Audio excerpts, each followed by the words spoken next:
حضرت سیدنا غریب نواز رحمۃ اللہ تعالی علیہ کا اگر یہ سیٹ اپ اگر آپ دیکھیں، آپ نے اپنے بعد جس عظیم خلیفہ کو چھوڑا تھا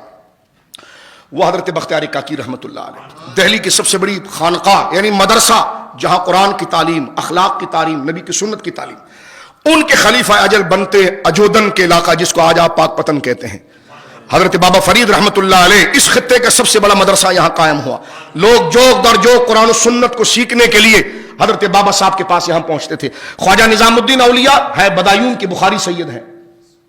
بخاری سید ہیں، ان کو دہلی کے اندر حضرت بابا فرید کے علمی اور حدیث اور تفسیر و تصوف کے بارے میں کسی نے بتایا تو کہتے ہیں میرے دل کے اندر حضرت بابا صاحب کی محبت پیدا ہوئی، اور حضرت خواجہ نظام الدین اولیاء وہاں سے سفر کر کے اجودن یعنی پاک پتن شریف پہنچے اور حضرت بابا فرید کے ہاتھ پر بیعت ہوئے، اور بیعت ہونے کے بعد انہوں نے ان کو باقاعدہ درسی کتابیں پڑھائی، جو اہل سنت و جماعت کے عقیدے کی سب سے بڑی کتاب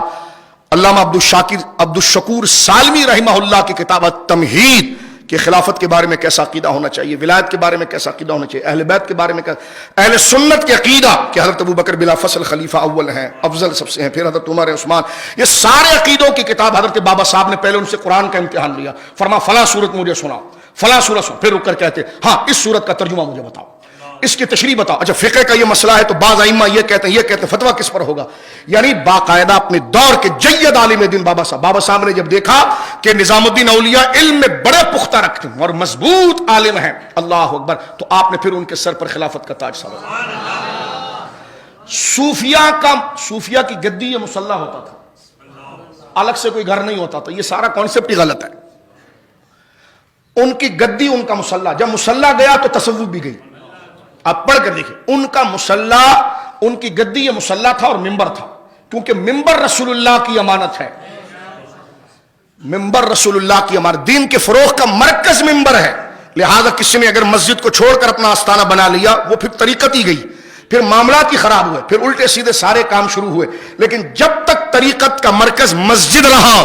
وہ خانقاہ آباد رہی، قال اللہ قال رسول کا مرکز رہی۔ جلدی سے آگے چلی، حضرت خواجہ نظام الدین اولیاء کے خلیفہ، کئی خلفاء میں نصیر الدین چراغ دہلوی رحمہ اللہ ہے، اور ان کے خلفاء میں حضرت خواجہ نظام الدین اولیاء کے خلیفہ، یہ تو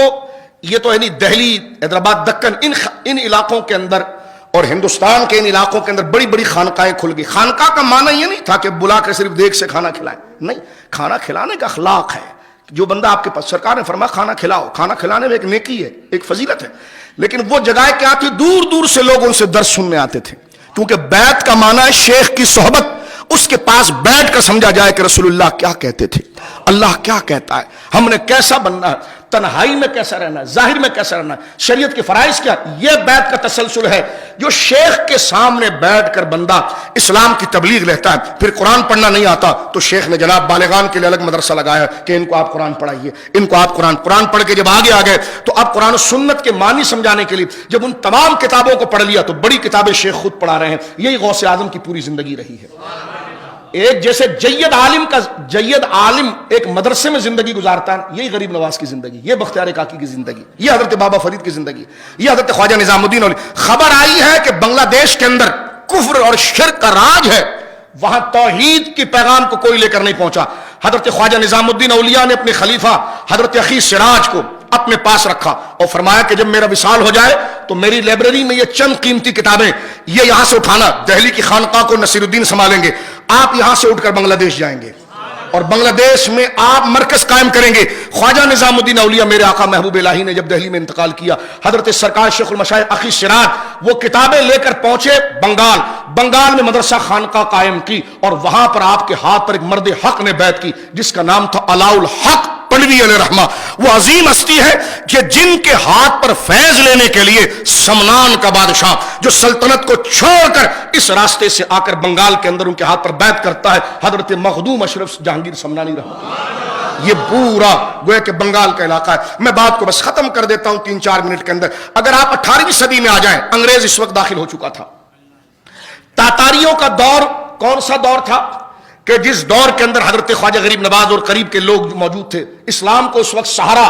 تاتاریوں کے مقابلے میں تصوف نے دیا تھا۔ 18ویں صدی میں جب فرنگی دجال اس سرزمین پر اتر آئے تو 18ویں صدی کے اندر سلسلہ چشتیہ نے بر صغیر کو بتایا۔ حضرت شاہ کلیم اللہ جہاں آبادی رحمۃ اللہ علیہ، خانقاہ دکن والے،